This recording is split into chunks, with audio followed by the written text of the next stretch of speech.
Bienvenue dans notre village, chers amis, où le rythme de la vie suit le battement du cœur de la nature, dans notre volonté d'embrasser les traditions et l'artisanat ancien. Dans cet épisode, vous allez encore une fois assister à la renaissance d'une manière indigène de conserver les aliments, transmise de génération en génération. Partons ensemble au cœur de ces pratiques intemporelles. Avant de commencer cette aventure, assurez-vous d'avoir souscrit à Faraway Village et aimé cette vidéo. Ma femme et moi avons mis tant d'efforts pour faire revivre cet artisanat ancestral et nous aimerions que vous nous rejoigniez à chaque étape du processus. La poterie est l'un des métiers artisanaux les plus anciens de l'humanité. À l'époque préhistorique, les civilisations ont maîtrisé l'art de la poterie pour stocker de la nourriture, des céréales et de l'eau, ainsi que pour créer des ustensiles de cuisine essentiels. C'est vraiment fascinant lorsque l'on y réfléchit. Comment nos ancêtres, sans les outils que nous avons aujourd'hui, ont pu créer des objets si fonctionnels et beaux. Cette humble invention a marqué un tournant majeur dans la civilisation humaine, en offrant une sécurité contre la pénurie et en garantissant la préservation des aliments. N'est-il pas incroyable de voir comment quelque chose d'aussi simple peut changer le cours de l'histoire ?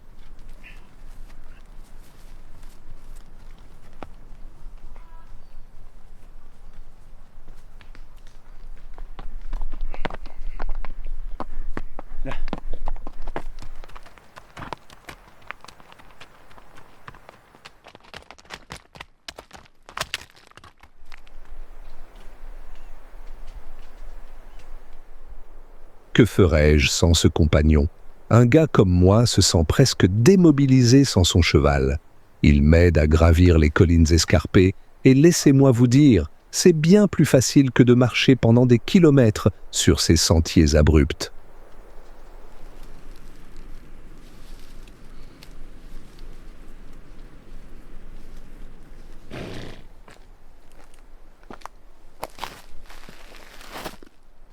Maintenant, nous sommes enfin arrivés à l'endroit où je vais récolter l'argile. L'argile se forme naturellement au fil de milliers d'années, surtout dans des régions où l'eau a décomposé les roches et les minéraux.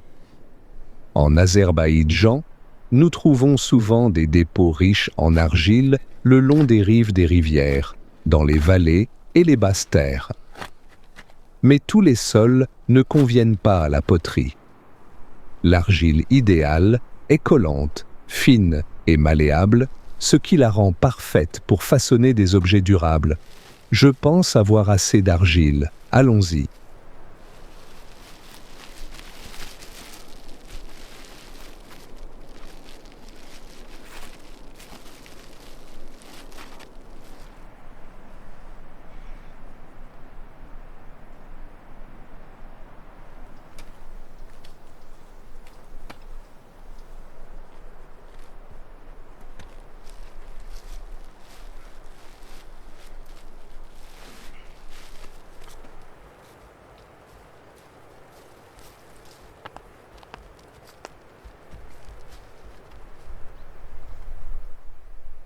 Si vous cherchez du contenu significatif et divertissant sur votre fil Instagram, vous savez où aller. Suivez Faraway Village et restez connectés avec nous pour en voir davantage.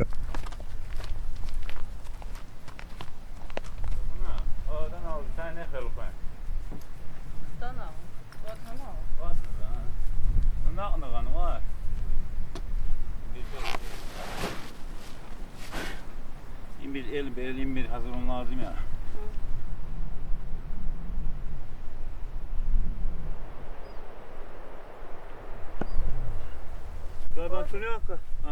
Maintenant, passons à la préparation de l'argile. Je vais ajouter du foin haché, qui lie les particules de terre ensemble. Cette addition empêche les fissures pendant le séchage et la cuisson, garantissant que notre poterie conserve sa solidité. Lorsque le foin est mélangé à l'argile, il lui confère l'élasticité nécessaire pour les prochaines étapes.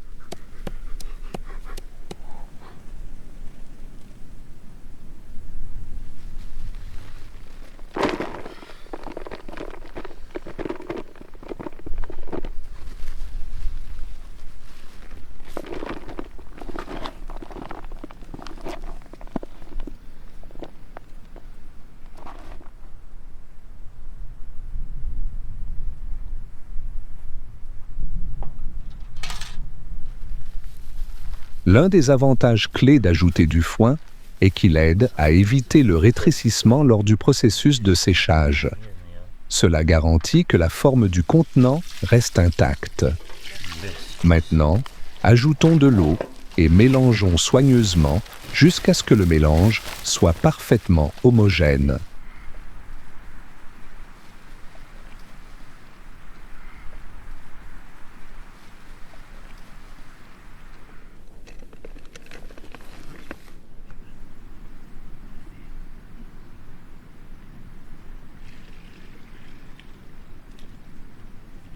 Şimdi Allah bilir. İmci kaset minin kulyon kod minel khihane.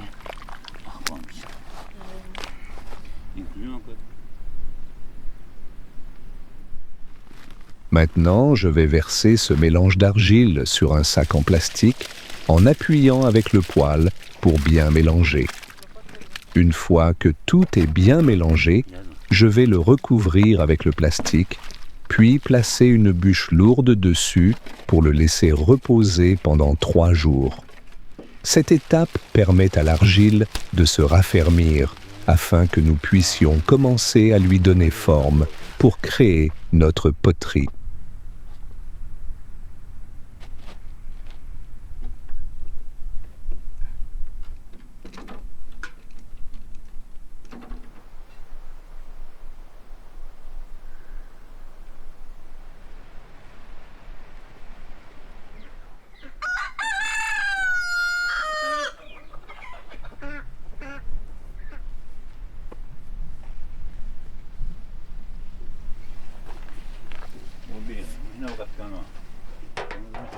La poterie en Azerbaïdjan remonte à l'âge de bronze, avec des découvertes faites dans des endroits comme Ganja et Gabala.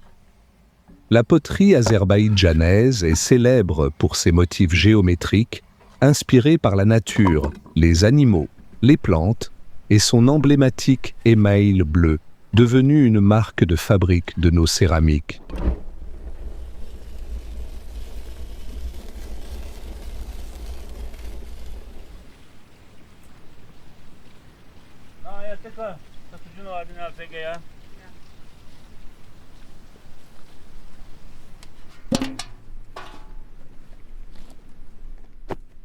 Ça y est, après quelques jours d'attente, il est enfin temps de vérifier l'argile. Je vais doucement ouvrir la couverture en plastique et sentir la texture avec mes mains. Elle a la consistance parfaite, donc je vais maintenant placer l'argile dans le bassin en fer, prête pour le processus de façonnage. Au fait, si vous appréciez le voyage d'aujourd'hui jusqu'à présent, n'oubliez pas de vous abonner à notre chaîne et de liker cette vidéo.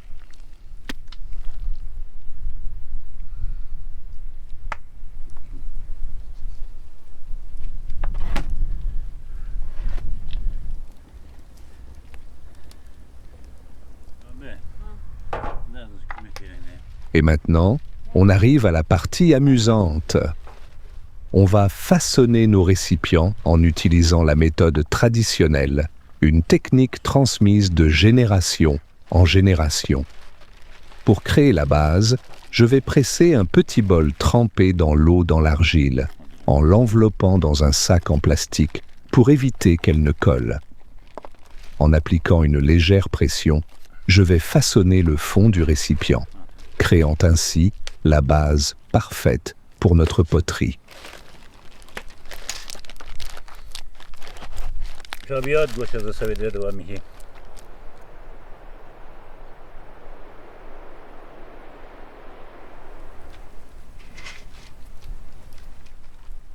Aujourd'hui, on va vous montrer comment fabriquer nos pots en argile.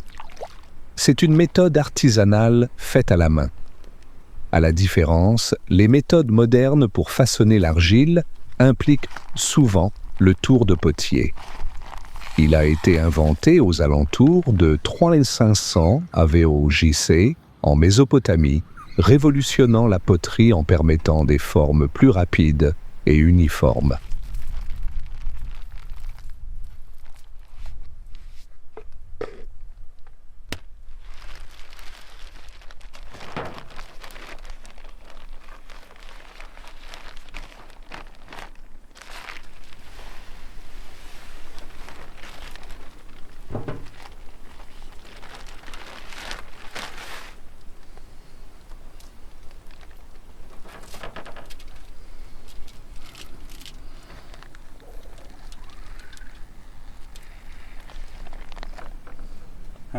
Feel good.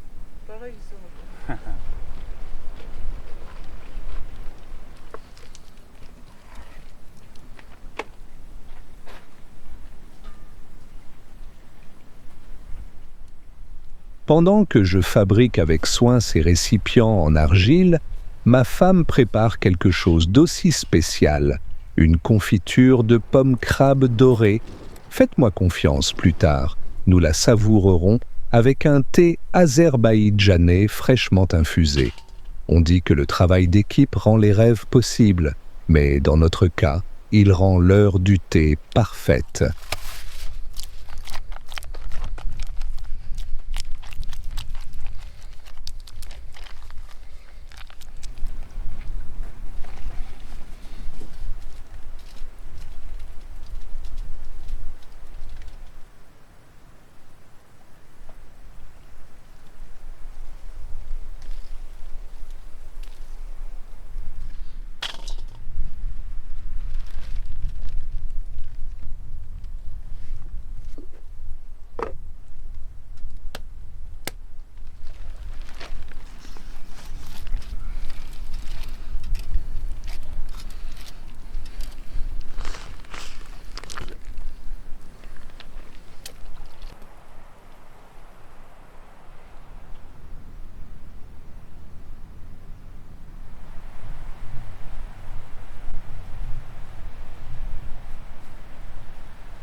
Et maintenant, on arrive à une étape essentielle, la cuisson des pots en argile. Une fois façonnés, ces récipients passent au four, où ils sont exposés à une chaleur intense. Ce processus permet de durcir l'argile, la transformant en contenant solide et durable. C'est comme si nous cuisinions la terre elle-même pour en faire quelque chose d'intemporel. La cuisson demande de la patience, de la précision et un œil attentif pour s'assurer que l'argile ne se fissure pas sous la chaleur. Alors qu'elle lave les pommes sauvages, parlons un peu de pourquoi ce fruit est parfait pour la confiture. En Azerbaïdjan, les pommes sauvages symbolisent la simplicité et le sens de débrouillardise. Les familles transforment ces petits globes dorés en délicieuses confitures depuis des siècles, les accompagnant de thé pour savourer une tradition à chaque cuillerée.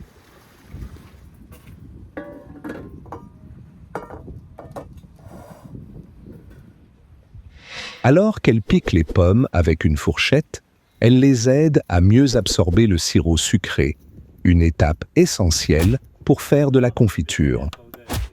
Et en parlant d'essentiel, n'oubliez pas de jeter un œil à notre boutique en ligne.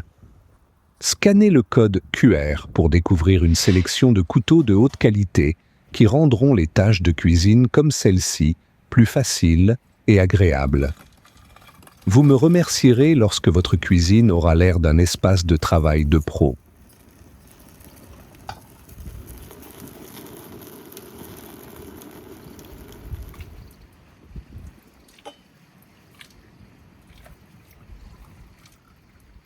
Faire de la confiture de fruits est un art transmis de génération en génération. Tout d'abord, vous préparez les fruits en les lavant et en les perçant pour les aider à absorber le sirop.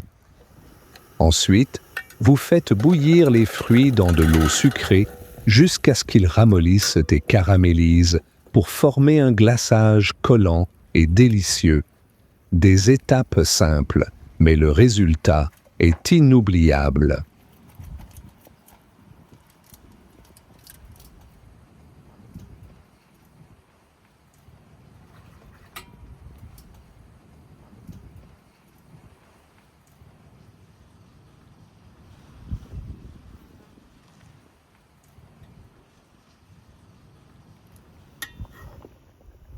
Ma femme a fait bouillir les pommes sauvages pour les ramollir.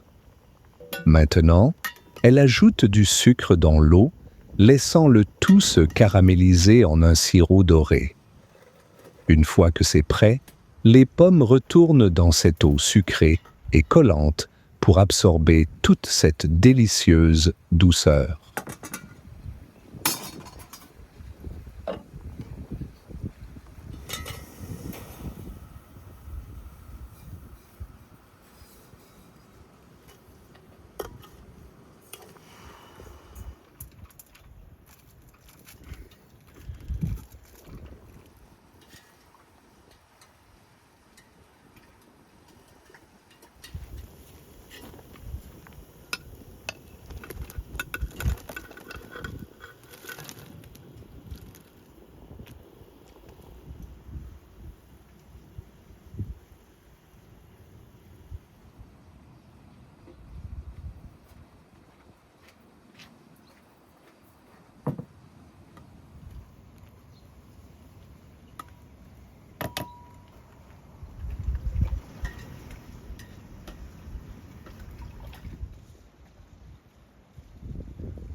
Les récipients en argile sont cuits à la perfection.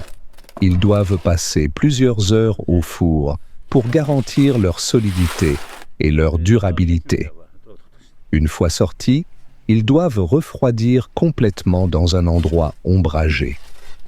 Cette période de refroidissement est cruciale. Elle permet à l'argile de se stabiliser, garantissant que les récipients sont prêts à remplir leurs fonctions pendant de nombreuses années à venir.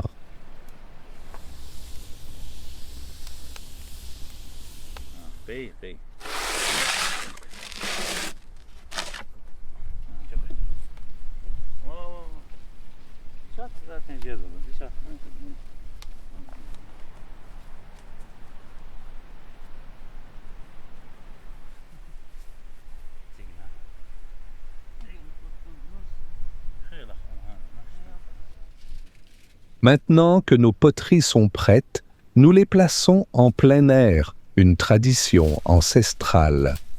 Historiquement, cette étape permettait aux récipients frais d'absorber l'environnement naturel.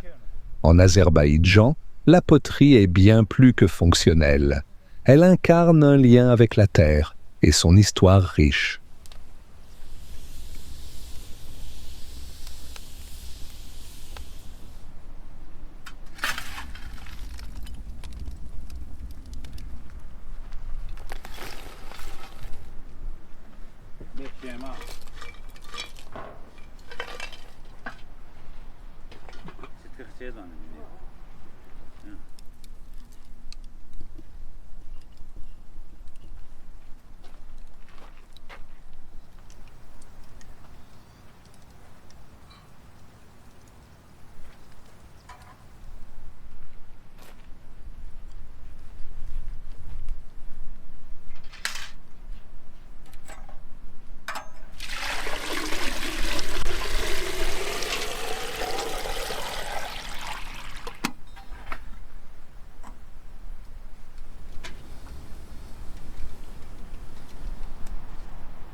La confiture est prête et bientôt nous allons l'accompagner d'un thé chaud azerbaïdjanais. La douceur dorée et collante de la confiture contraste magnifiquement avec le thé robuste et aromatique. C'est un moment à savourer et un rappel de comment des ingrédients simples peuvent créer des saveurs inoubliables.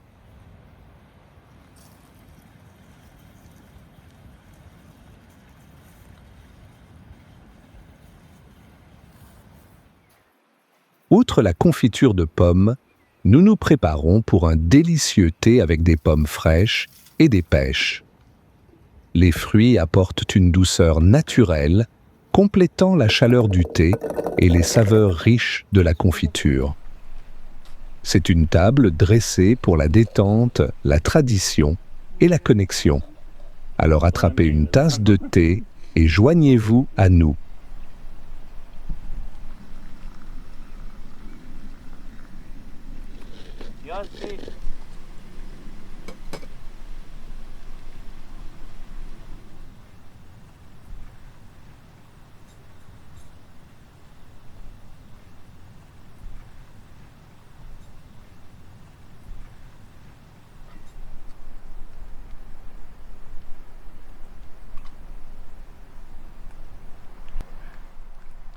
La confiture est versée dans des bocaux, scellant toute la délicieuse saveur fruitée.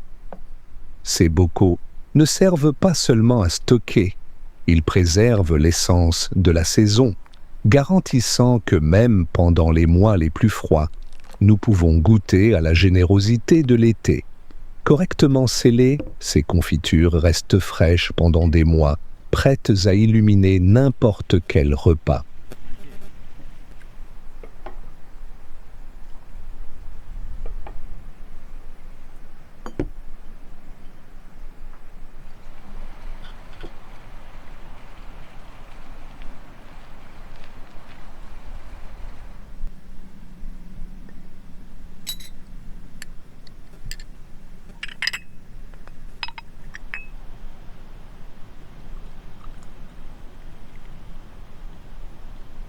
Çaydıran dayatanın evi.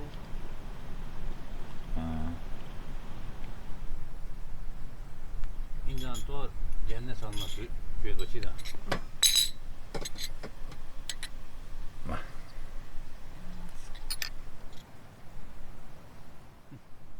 Alors que la journée tire à sa fin, nous apprécions le thé ensemble, sirotant sa chaleur et le mariant avec de la délicieuse confiture. Ces instants sont le cœur de la vie de village, simple, plein de sens et partagé avec nos proches. Il y a quelque chose de magique dans ce mélange de tradition et de convivialité.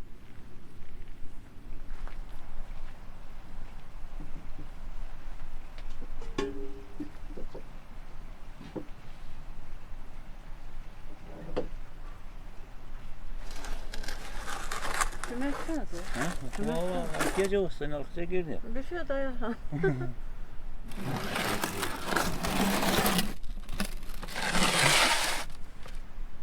İmsi kalk.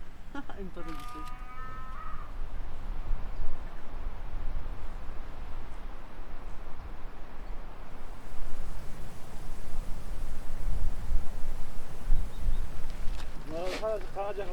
Zaten saydı mı? Bu halkar.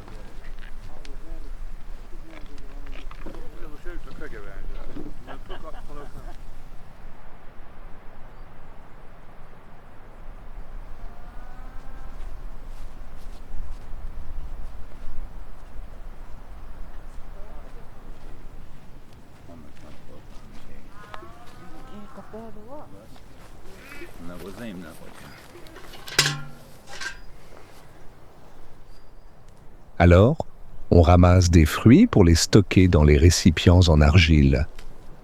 Les prunes bleues, avec leur couleur profonde et leur saveur douce acide, sont les préférées.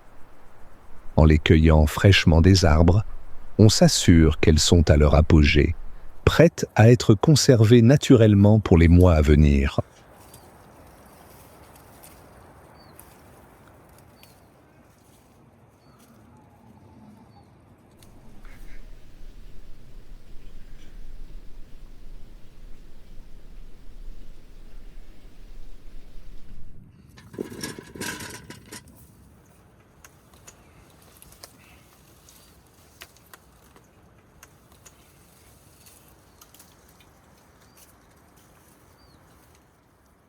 À l'époque ancienne, conserver des fruits dans des récipients en argile était une solution brillante pour les préserver à long terme.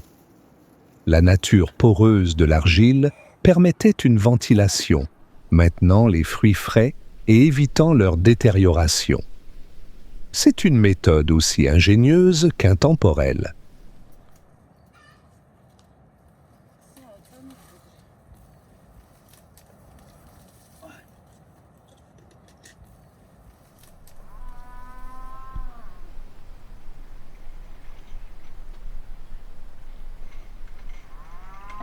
Aparını almam lazım ya. Nerede? Allah aparını yaptığı için.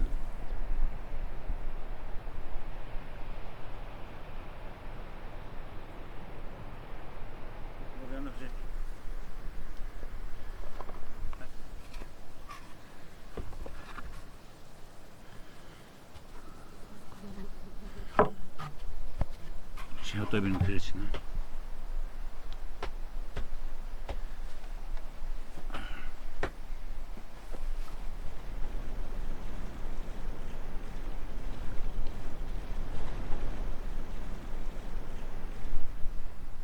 No, meywerka Gosha. Gosha meywerka. Nous avons commencé à stocker les fruits dans ces contenants en argile en utilisant une ancienne technique de scellage. 2 contenants sont placés l'un sur l'autre, leurs bords scellés avec de l'argile pour créer un joint hermétique. Cette méthode simple mais efficace permet de garder les fruits frais pendant des mois. L'argile régule l'humidité, empêchant la formation de moisissures et la détérioration. C'est fascinant de voir comment de telles pratiques anciennes peuvent encore être si efficaces aujourd'hui.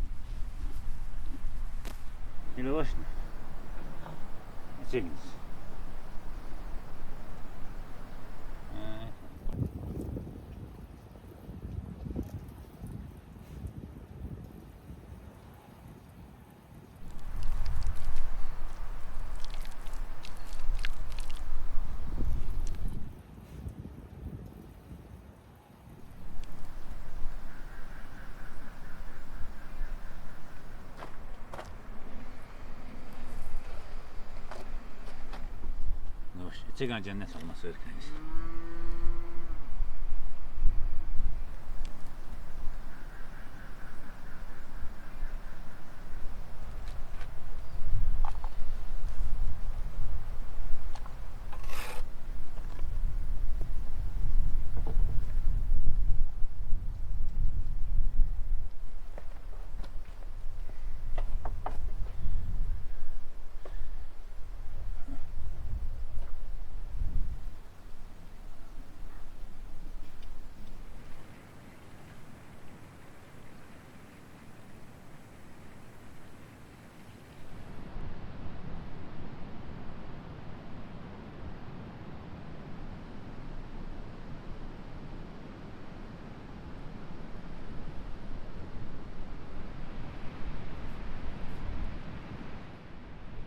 Après avoir conservé des fruits dans ces contenants en argile pendant 2 mois, il est temps de révéler les résultats. Ouvrons-les et voyons comment ils ont bien été préservés. Ne şey anlayacak. İngilizce çevir. In spitz. Właśnie chciałem.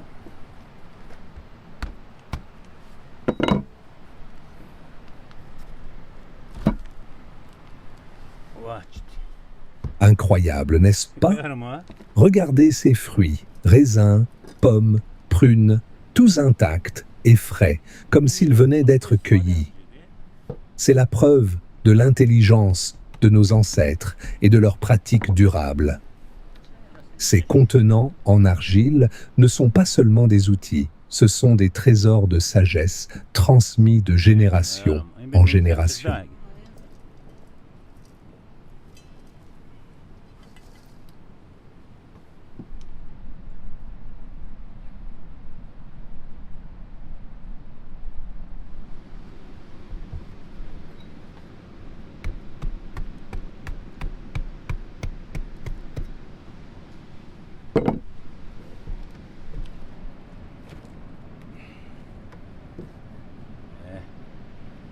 ايوه انا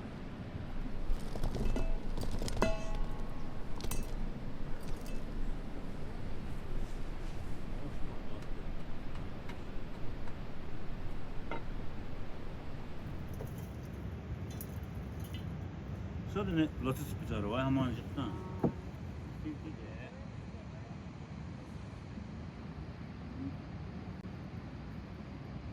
Gerçi endermiş.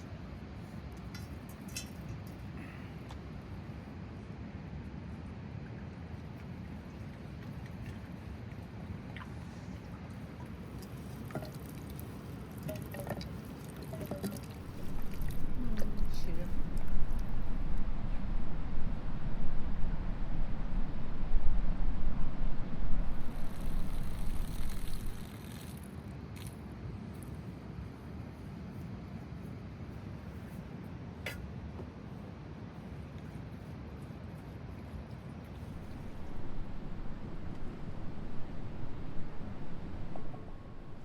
Merci de nous accompagner dans ce voyage à travers la tradition et le savoir-faire. Des récipients en argile à la confiture dorée, chaque étape a été un hommage à l'ingéniosité de nos ancêtres. Si vous avez aimé cette vidéo, n'oubliez pas de vous abonner, de liker et de cliquer sur la cloche pour rester informé. Votre soutien nous aide à préserver ces traditions. On se retrouve dans le prochain épisode.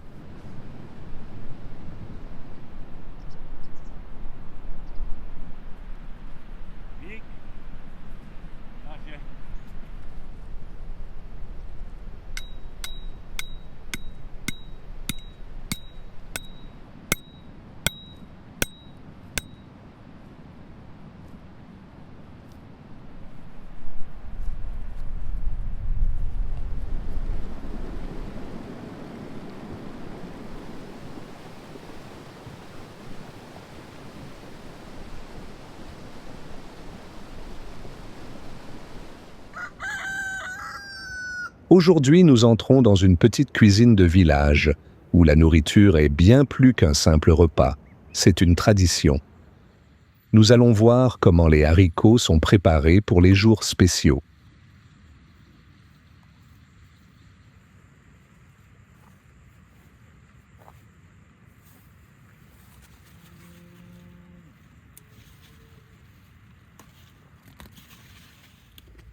Pendant que ma femme et moi ramassons les haricots, n'oubliez pas de vous abonner. Rejoignez-nous à table, partagez les histoires et ne ratez jamais une bouchée de la vie de village.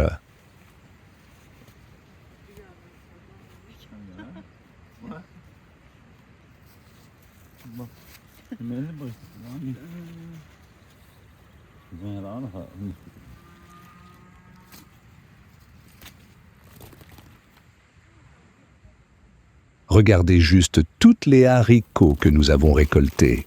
C'est incroyable comment un peu de travail peut se transformer en tant de bonnes choses.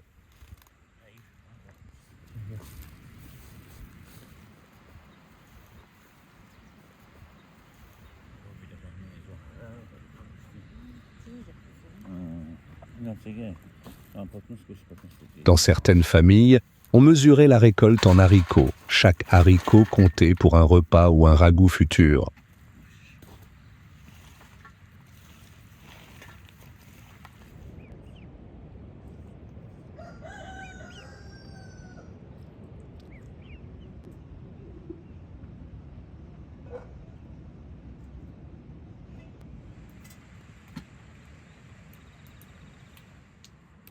Maintenant, passons au nettoyage des haricots.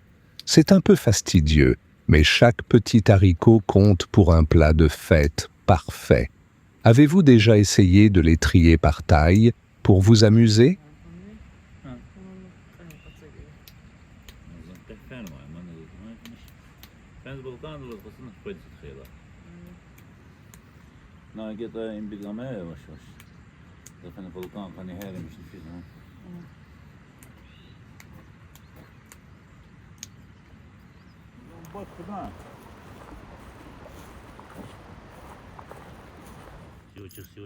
Dans certains villages, les familles trient les haricots par taille pour que le plat cuise uniformément, et cela est devenu un petit concours amusant pour les enfants.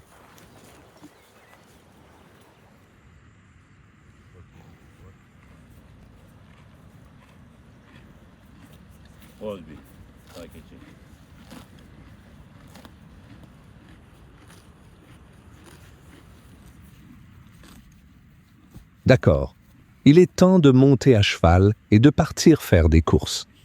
Il y a quelque chose de magique à se balader à travers le village avec le vent dans les cheveux.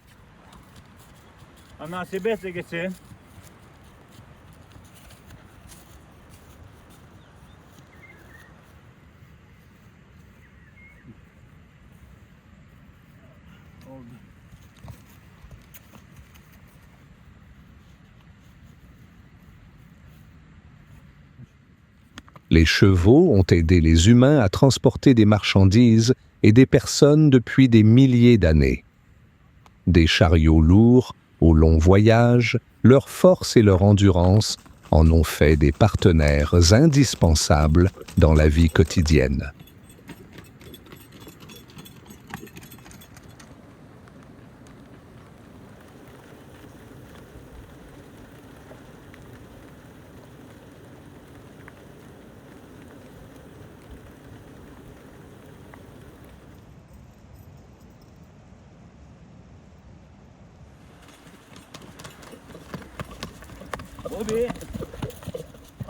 Savez-vous qu'autrefois, dans les villages traditionnels, les courses étaient autant l'occasion de socialiser que d'acheter de la nourriture?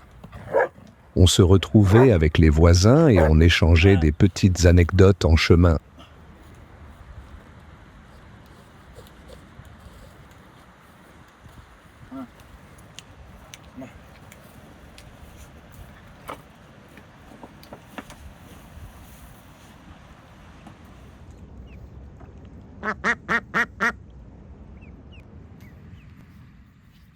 Ma femme est toujours en train de nettoyer les haricots. Il y en a tellement. C'est l'un de ces travaux qui semblent interminables, mais le résultat en vaut toujours la peine.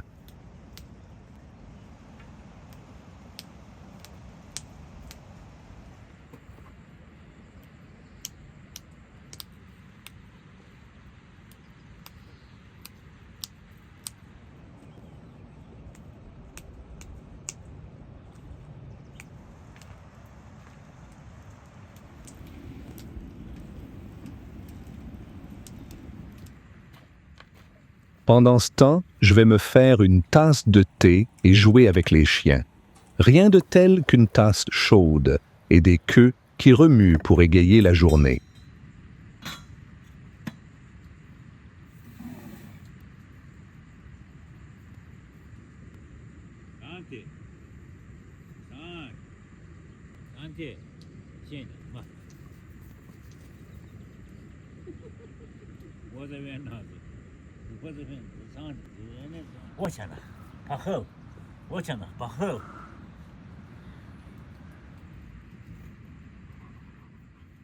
Ma femme est en train de terminer de nettoyer les haricots et bientôt, nous allons bien les rincer. Un petit effort maintenant nous évitera bien des soucis plus tard.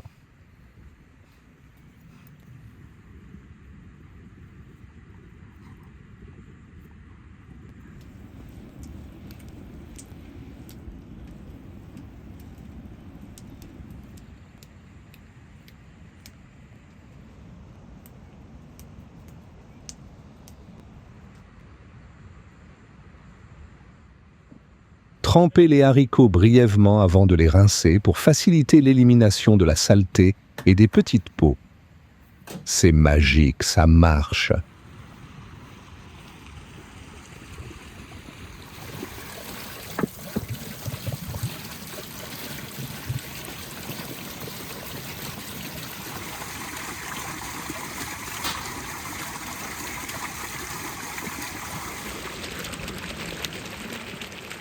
Les haricots sont un aliment de base depuis des milliers d'années et ont été l'une des premières cultures cultivées en Amérique. Ils regorgent de protéines, de fibres et sont parfois appelés le viande des pauvres en raison de leur valeur nutritionnelle.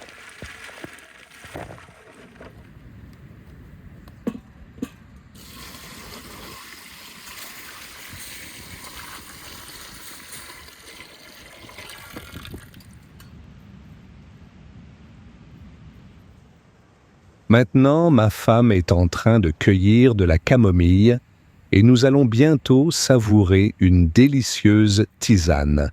La camomille est utilisée depuis plus de 2000 ans pour ses propriétés apaisantes, aidant les gens à se détendre et même à apaiser de petits maux.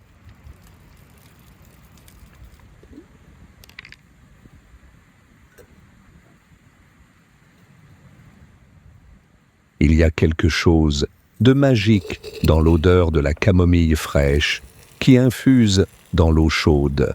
Ça ralentit instantanément le temps.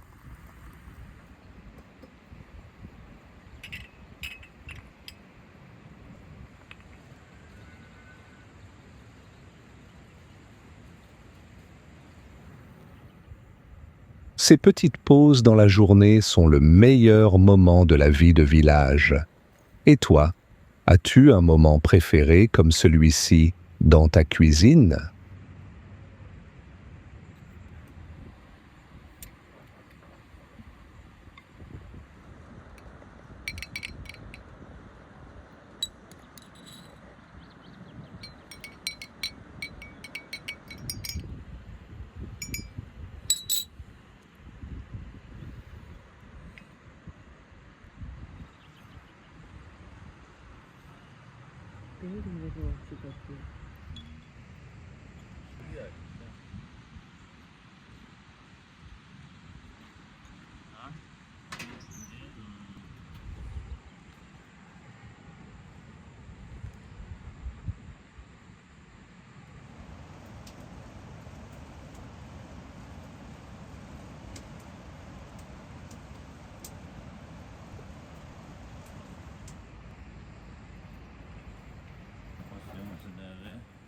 Et voilà notre tas de haricots nettoyés.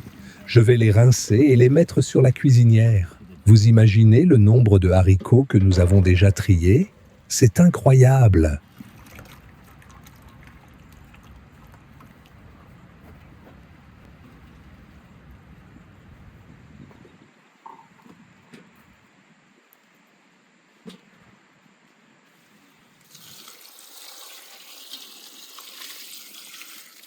N'oubliez pas d'ajouter un peu de sel aux haricots. Cela fait ressortir leur saveur naturelle et rend le plat encore plus savoureux.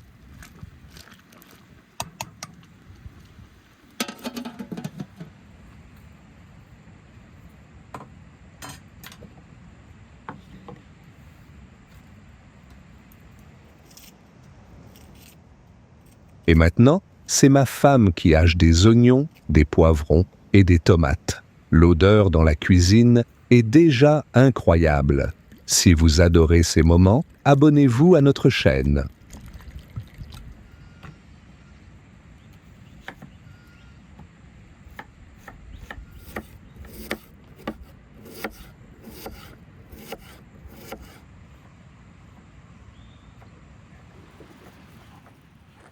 Il y a quelque chose de satisfaisant à entendre le rythme du couteau sur la planche à découper, presque comme une petite musique de cuisine.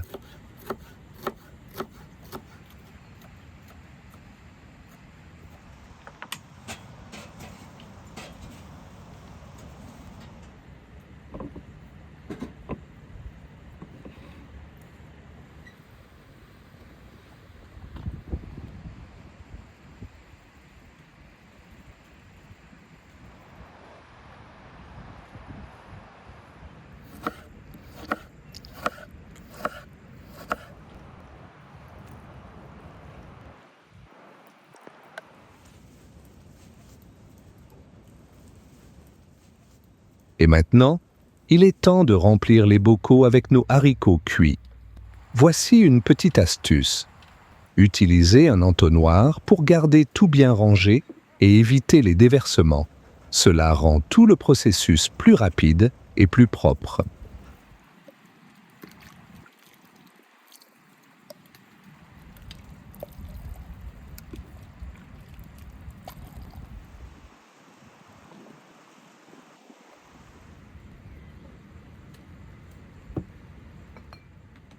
Chaque pot est comme un petit coffre au trésor, renfermant des saveurs que nous apprécierons pendant des mois. Vous êtes-vous déjà senti fier de quelque chose d'aussi simple en cuisine ?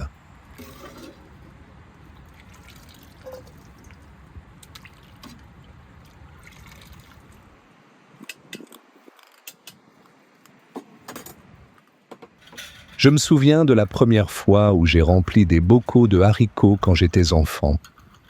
J'en ai renversé la moitié sur le comptoir, mais ma grand-mère a ri et m'a dit « Ce n'est pas une question de perfection, c'est une question d'amour et de patience. » Ce souvenir me fait toujours sourire à chaque fois que je mets des haricots en conserve.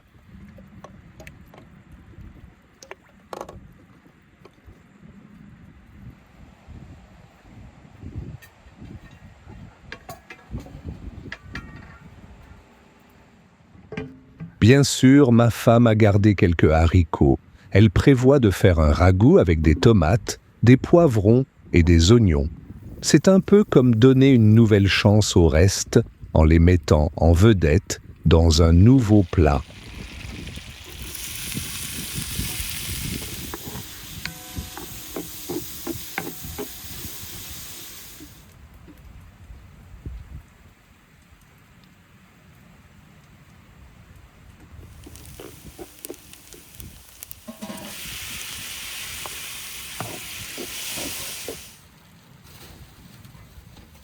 Alors voici une petite astuce.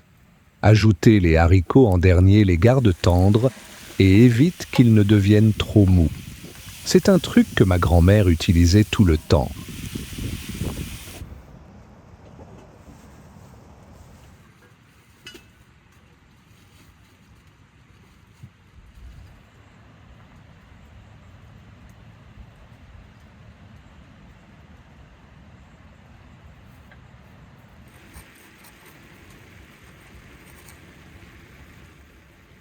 Ma femme adore aussi le basilic, elle va en cueillir maintenant. Rien n'ajoute de la fraîcheur à un plat comme quelques feuilles parfumées.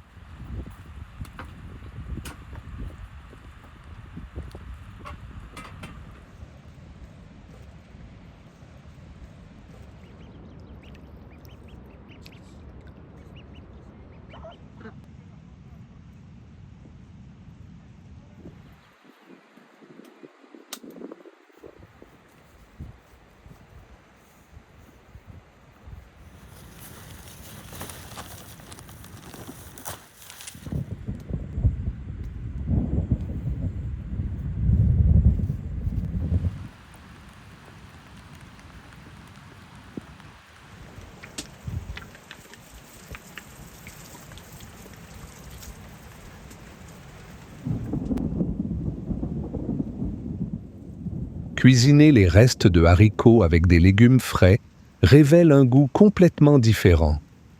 C'est incroyable de voir comment de petits changements peuvent donner naissance à une toute nouvelle histoire de saveurs.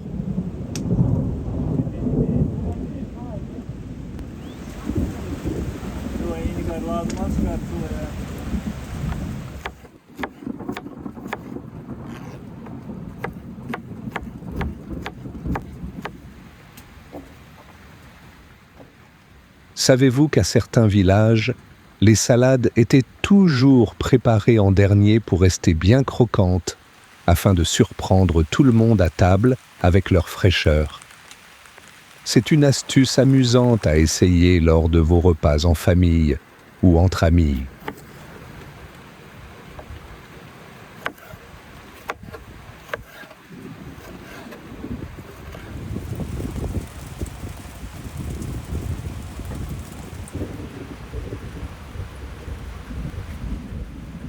Ma femme adore aussi préparer des salades fraîches avec toutes sortes de légumes colorés.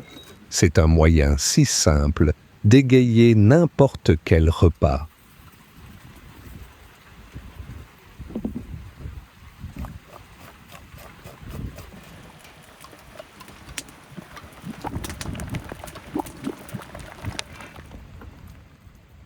Alors, une question pour vous. Quelle est votre combinaison de salade préférée?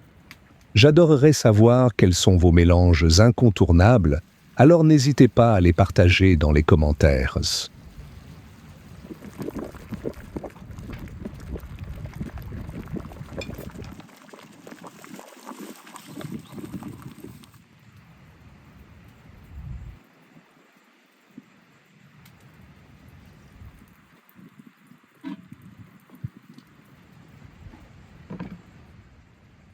D'accord, c'est le moment de tout goûter. Je suis tellement impatient de voir comment les haricots, le ragoût et la salade fraîche se marient ensemble.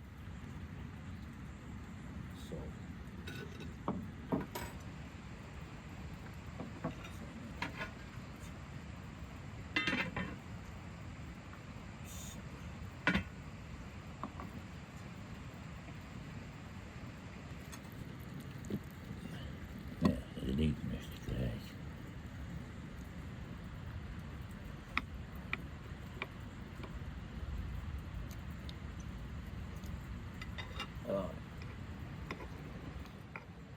Si vous avez apprécié cette petite escapade dans la cuisine villageoise, n'oubliez pas de vous abonner. Rejoignez-nous pour plus d'histoires, de recettes et de moments chaleureux en cuisine.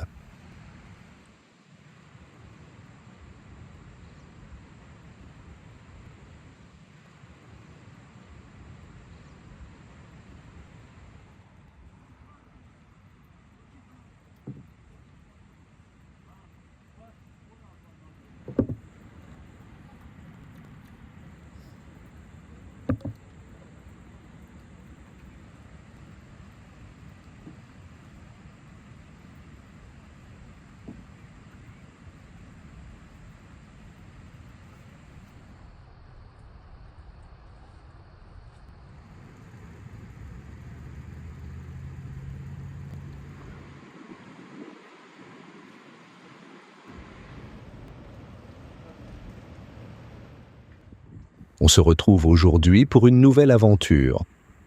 On part en randonnée dans les montagnes d'Azerbaïdjan pour récolter des orties fraîches, exactement comme le faisaient nos grands-parents. Il y a quelque chose de réconfortant dans tout ça. L'air frais du matin, le calme des collines et cette sensation de perpétuer un vieux rituel familial.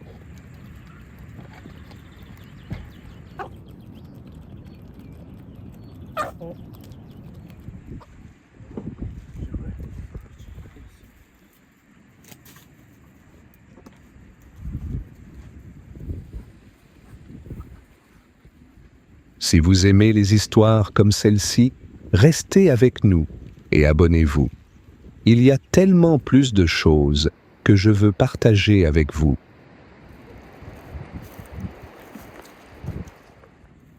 Dans le Caucase, depuis des siècles, les habitants récoltent des orties bien avant l'existence des supermarchés.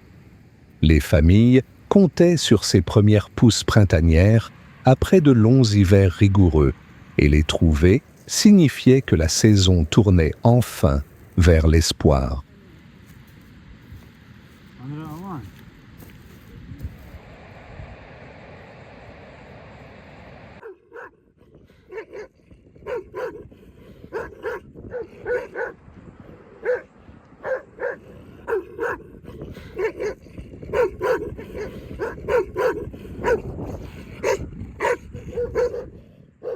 Ma grand-mère m'a raconté qu'à l'époque de son enfance, la première soupe d'ortie de l'année était presque une fête.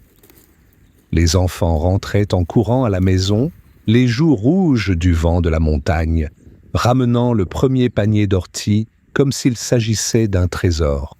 Et franchement, pour eux, c'était le cas.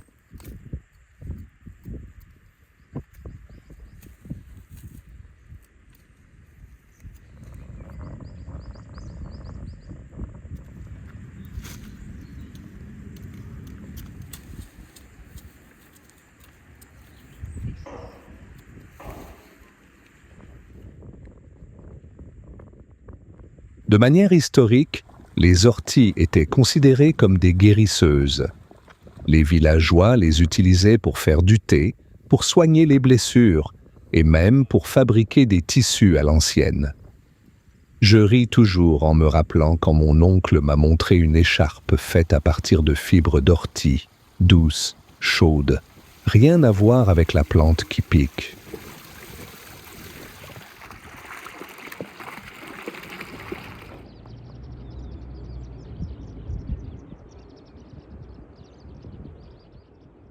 Il y a aussi cette croyance selon laquelle les orties poussent là où le sol est le plus propre. Ma famille avait l'habitude de dire « Si les orties choisissent cet endroit, nous pouvons lui faire confiance. » En marchant à travers les montagnes, vous ressentez vraiment cela. L'air est frais, la terre vierge, comme si la nature vous chuchotait quelque chose. Il y a un drôle de paradoxe. La plante qui vous fait mal au début est la même plante qui vous nourrit. Certains anciens racontaient que les orties enseignent la patience. Vous ne pouvez pas simplement saisir la vie, vous devez l'aborder avec respect. Et honnêtement, cette leçon m'a marqué.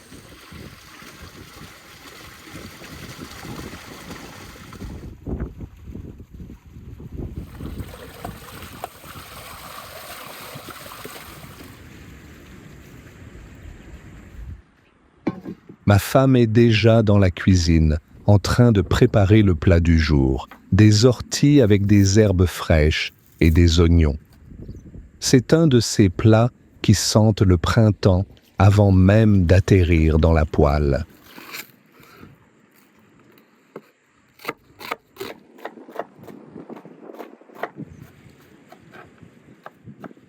De manière historique, ce mélange simple d'orties, de légumes verts et d'oignons était un plat de paysans. Abordable, de saison et incroyablement nourrissant. Les gens le cuisinaient durant les moments difficiles, car un panier d'orties pouvait nourrir toute une famille.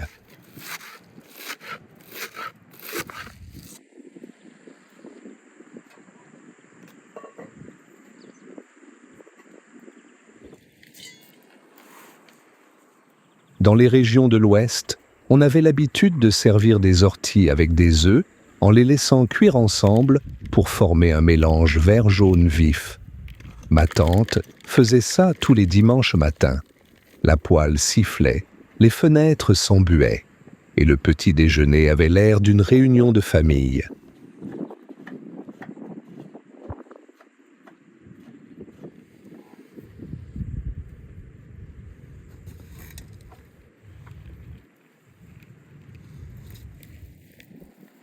Pendant qu'elle est en train de cuisiner dans la cuisine, je suis ici à rempoter ses fleurs, une par une, en m'assurant que chaque petite racine a assez d'espace pour respirer. Ma femme adore les fleurs, et honnêtement, toute la maison se sent plus paisible à cause de cela.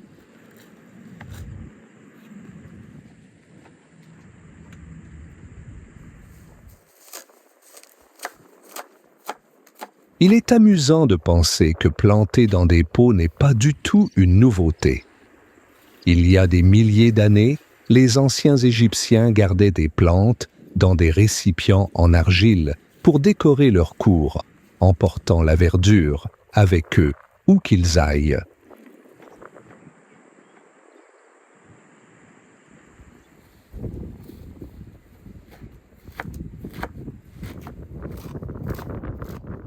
Plus tard, les Grecs et les Romains utilisaient des plantes en pot pour montrer leur statut social. Plus la famille était riche, plus les pots à leur porte étaient grands. Ils traitaient les fleurs presque comme des invités à la maison, en leur offrant des places de choix au soleil.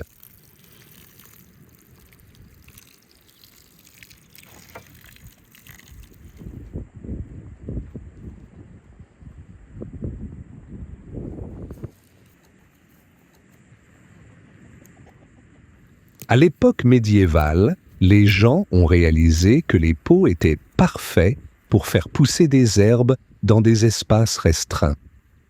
petits balcons, petites fenêtres en pierre, tout est devenu un mini-jardin. C'est magnifique de voir comment les fleurs ont toujours trouvé un moyen de rester proches des gens, même lorsque la vie était difficile.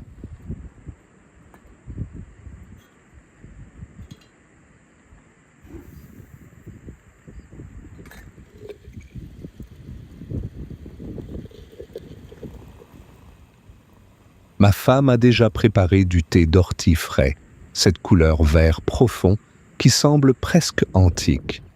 Les gens en boivent depuis plus de 2000 ans, croyant qu'il donne de la force après de longs hivers.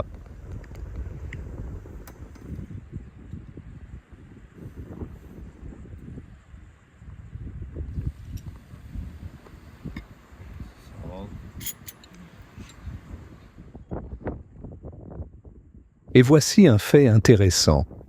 Les moines médiévaux cultivaient des orties près de leur monastère, spécifiquement pour le thé, affirmant que cela les aidait à rester concentrés lors des longues nuits d'études. C'est amusant de voir comment une plante sauvage des montagnes est devenue une compagne discrète pour tant de vies différentes.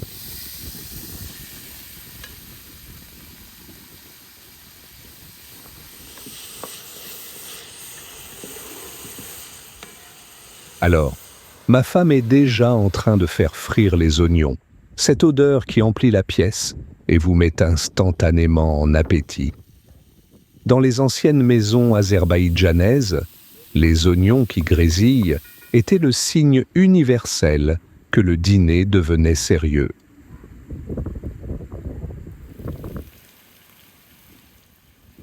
Il est temps d'ajouter les orties. Saviez-vous que les gens les faisaient blanchir, non seulement pour enlever le piquant, mais aussi pour réveiller l'arôme? Ma grand-mère jurait qu'un rapide rinçage à l'eau chaude rendait les légumes plus savoureux, presque comme les montagnes elles-mêmes.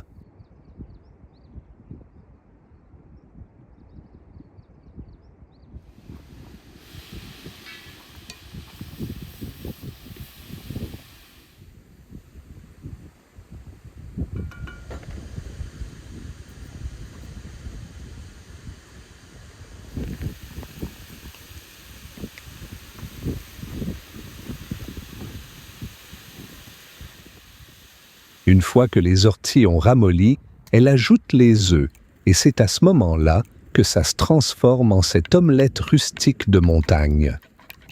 Les bergers la cuisinaient directement dans leur poêle sur le feu, en remuant rapidement pour que les œufs restent moelleux et crémeux.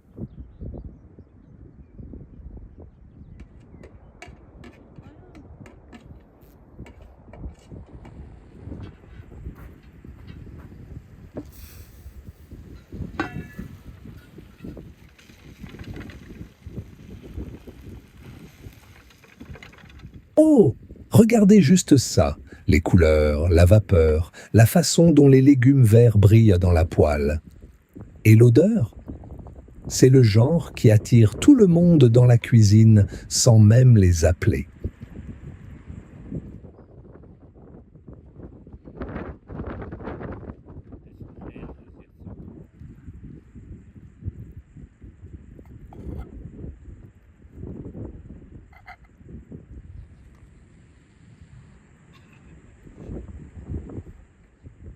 Merci d'avoir regardé, les amis. Si vous aimez ces moments, une cuisine simple, des histoires anciennes, des saveurs de montagne, n'oubliez pas de vous abonner. Il y a tellement plus de choses que nous voulons partager avec vous.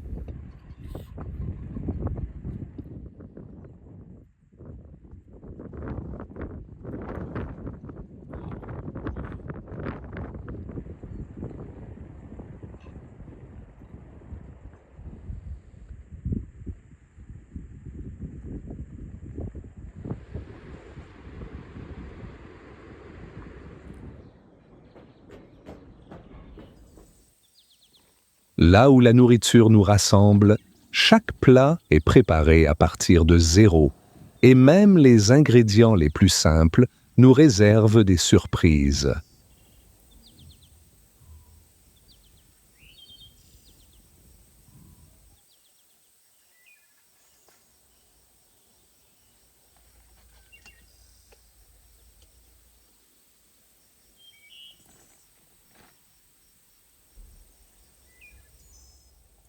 Suivons ma femme dans le potager où notre star pousse, les haricots verts torsadés qui cherchent le soleil.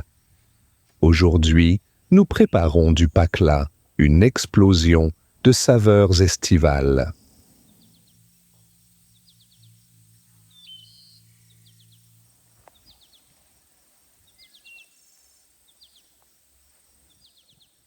Si vous aimez les plats simples et les histoires tranquilles, n'oubliez pas de vous abonner.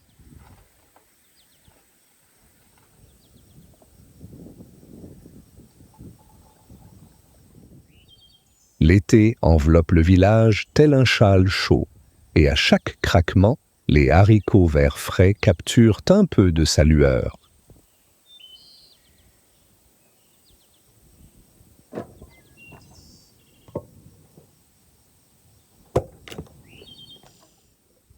Ces haricots ne sont pas juste de la nourriture, ils sont une tradition. J'entends encore les mains de ma grand-mère, ses histoires, son rythme. Pakla garde cette tradition vivante.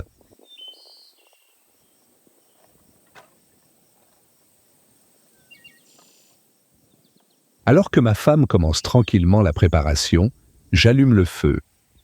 Pendant qu'il prend, laissez-moi vous parler du pakla, modeste mais riche en âme.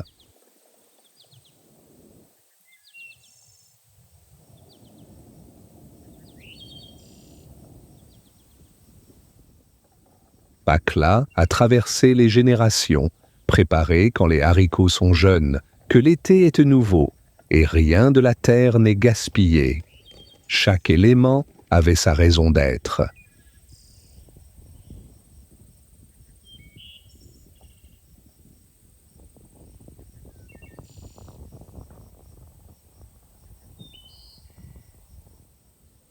Les racines de pakla sont profondes, remontant aux cuisines tranquilles du sud, où le temps suivait le soleil, et un grand chaudron signifiait que tout le monde était à la maison.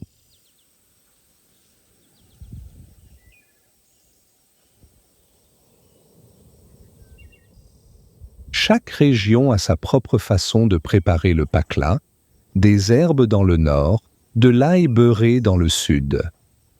Avec des œufs ou non, son goût rappelle toujours la terre qui l'a vu naître.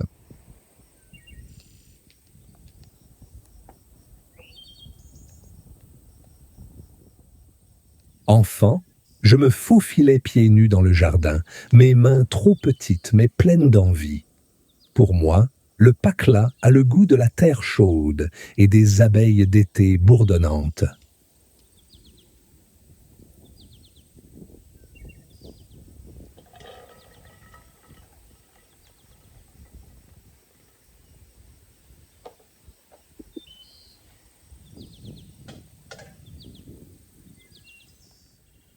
Ma mère l'a cuisiné lentement sur un feu doux. Chaque ingrédient ajouté comme un récit, couche par couche. L'odeur nous a atteints bien avant le repas.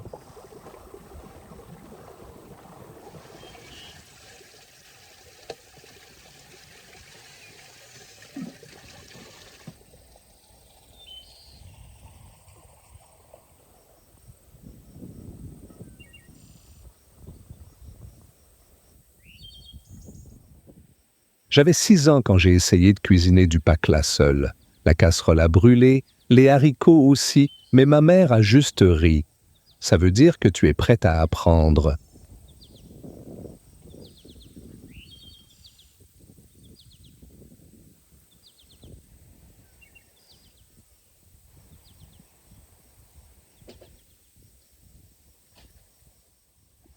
À ce moment-là, j'ai vu ma femme verser de l'eau chaude sur les haricots.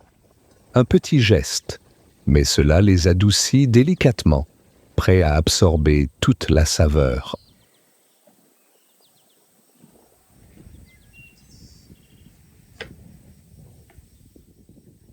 Pour la pakla, rien de tel que de jeunes haricots verts, tendres, sans fil et gorgés de la douceur du début de l'été. Ils cuisent rapidement et ont le goût de la saison.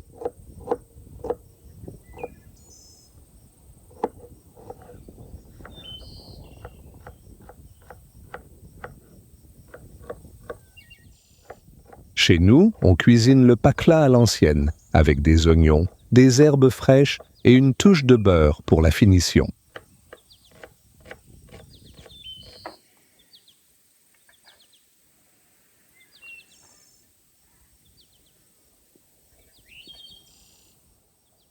Si vous avez apprécié cette petite balade tranquille dans notre cuisine, n'oubliez pas de liker, de vous abonner et de contribuer à entretenir la flamme et à garder vivantes les histoires.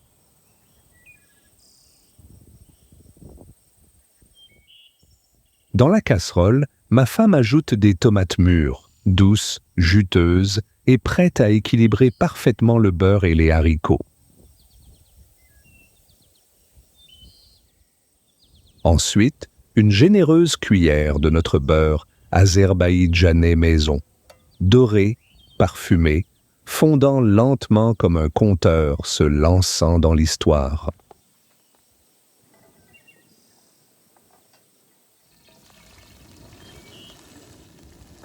Ensuite, les oignons entrent en scène, doucement rôtis dans du beurre. Pas de précipitation, juste de la patience pour une douceur dorée qui murmure à nos papilles. Ici, le pakla n'est pas pressé. Il suit le rythme de la famille. Haché soigneusement, mijoté lentement, et c'est le cœur de la maison.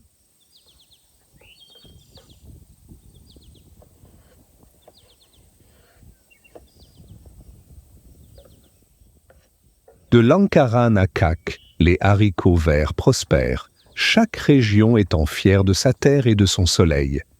Que ce soit en plaine ou en montagne, cela vaut vraiment la peine d'attendre.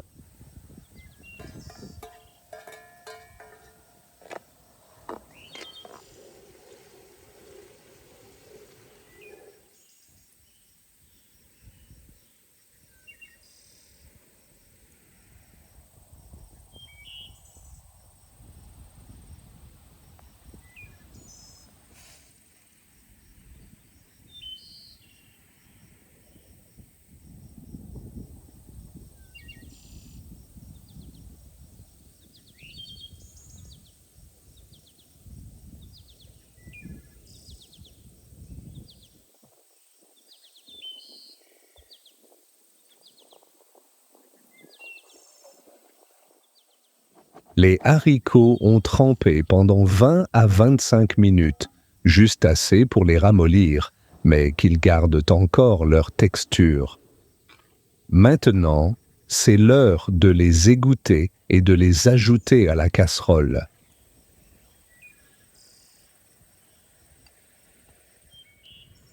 Du sel et du poivre dans la casserole, la texture épaissie et l'arôme évolue du jardin frais au réconfort chaleureux de la maison. Le pakla est en route.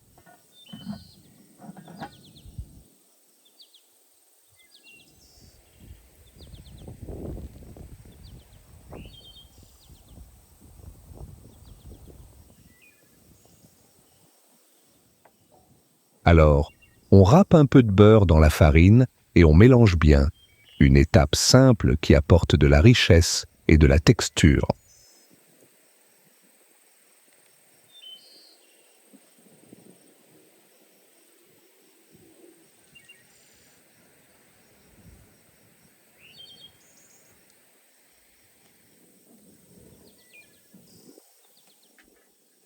Kiata est feuilleté et riche avec une douceur beurrée qui fond sur la langue. Ici, c'est aussi familier que le thé du matin.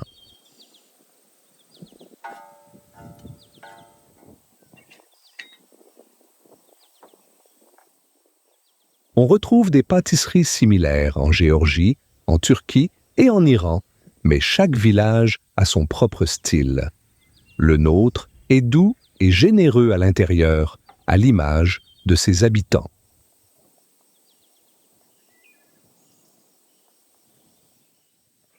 Le processus démarre avec du yaourt et du beurre fondu, la clé de sa douceur délicate. Pas de raccourci quand on veut retrouver les souvenirs du passé.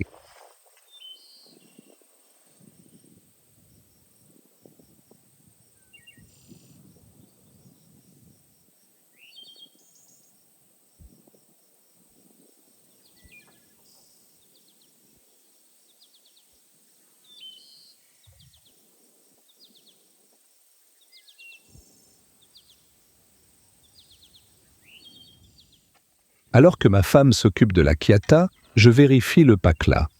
Sa couleur s'est intensifiée. Nous y sommes presque, dans quelques minutes seulement.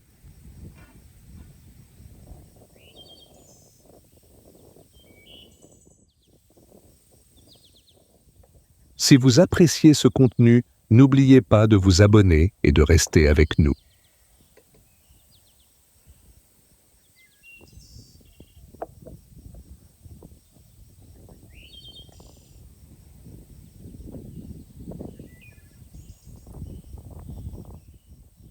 Ma femme prépare la garniture, sucre, farine, beurre. Fondante, sucrée, comme une friandise que ta tante te glisse sous la table.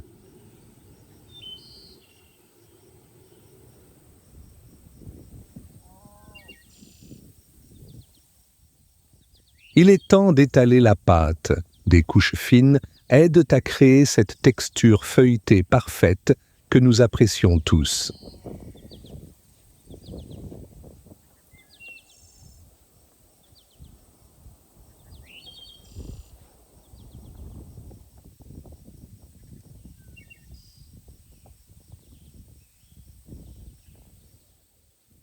Une fois à Sheki, j'ai dégusté du kiata frais sorti d'un four en argile, une croûte croustillante, une garniture sucrée qui fait soupirer. Ce souvenir reste gravé en moi.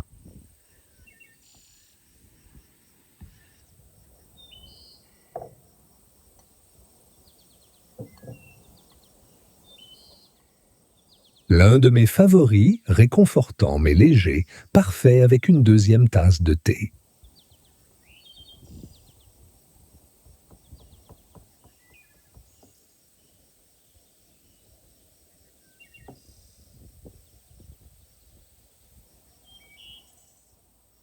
Quand j'étais enfant, je me faufilais pour attraper une kiata tout juste sortie du four. Des doigts brûlants, mais je ne retenais jamais la leçon.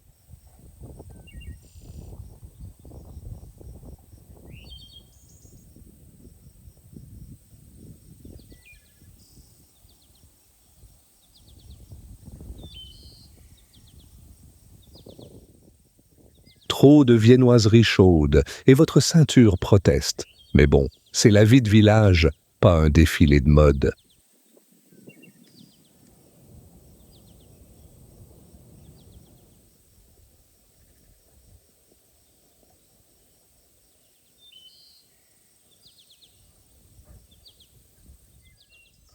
Et hop, direction le four.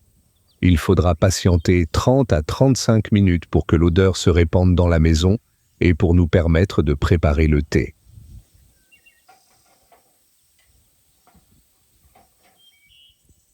En parlant de thé, nous utilisons de l'eau de rivière, froide et pure. Cela transforme un simple thé en quelque chose de poétique.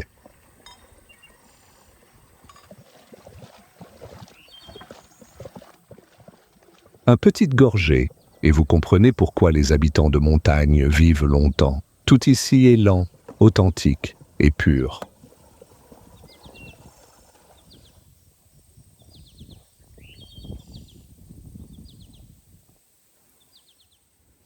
Le secret, des aliments et de l'eau qui se souviennent de leurs origines et savoir quand faire une pause et respirer.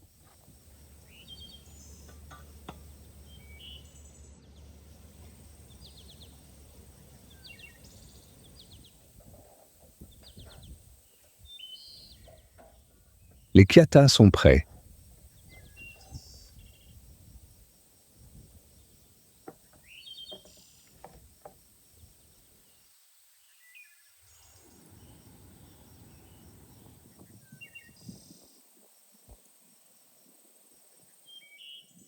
Regardez juste, doré, gonflé, tentant. Rien qu'avec son parfum, il pourrait écrire une lettre d'amour.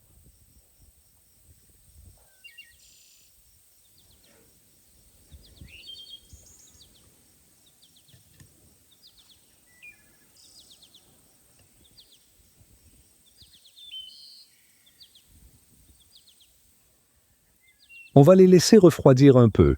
Pendant ce temps, je vais casser des œufs pour la touche finale sur notre pakla.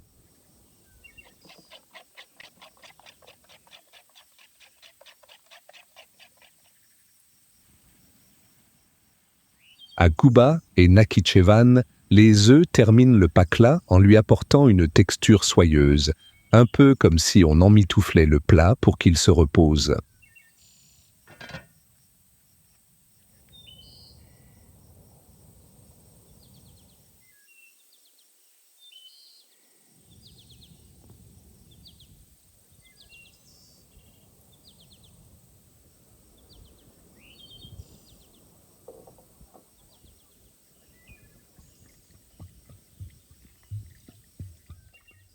Et pour finir de dresser la table, on prépare une salade fraîche, légère et éclatante, telle la note finale d'une chanson.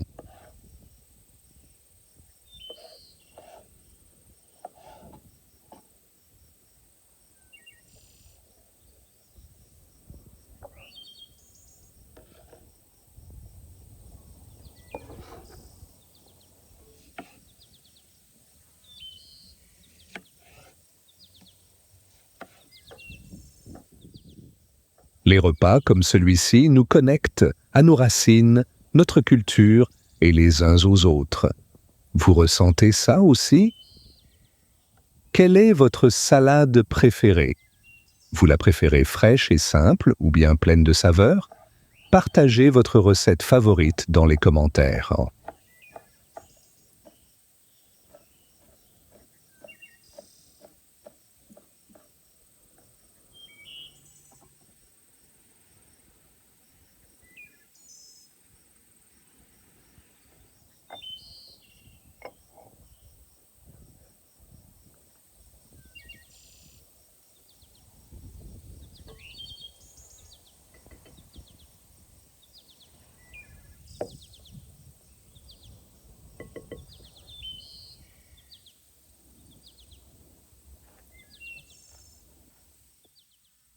Aujourd'hui, je vous sers. Ma femme a assez travaillé.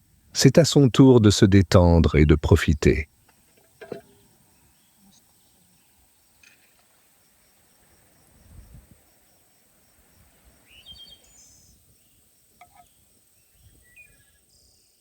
L'odeur, si on pouvait la mettre en bouteille, on n'aurait jamais besoin d'un autre feu.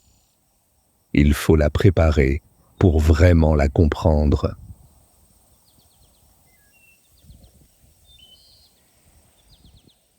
Même notre chien est là, un membre de la famille, et il sait quand quelque chose de délicieux se prépare.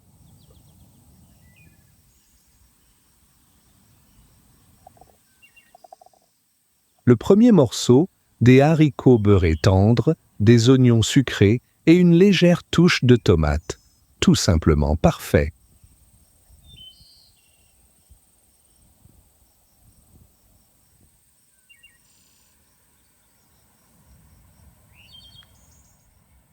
N'oubliez pas de liker et de vous abonner. Cela réchauffe cette cuisine et fait vivre les histoires.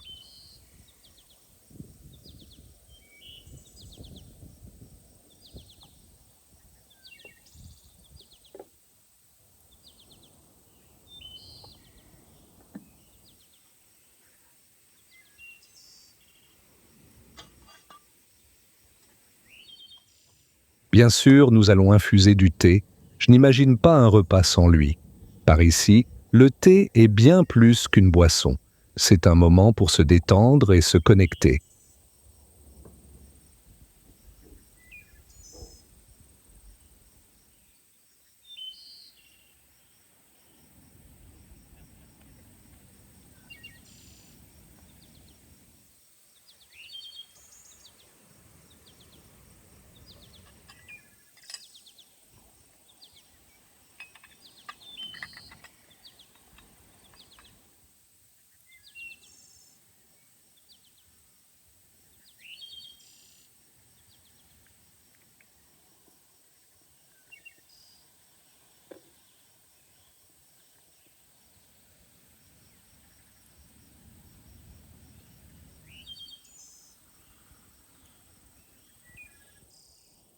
Et voilà pour aujourd'hui.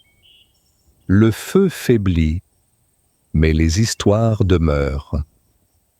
Abonnez-vous et partagez cette magie villageoise avec quelqu'un que vous aimez. Prenez le temps, savourez l'instant.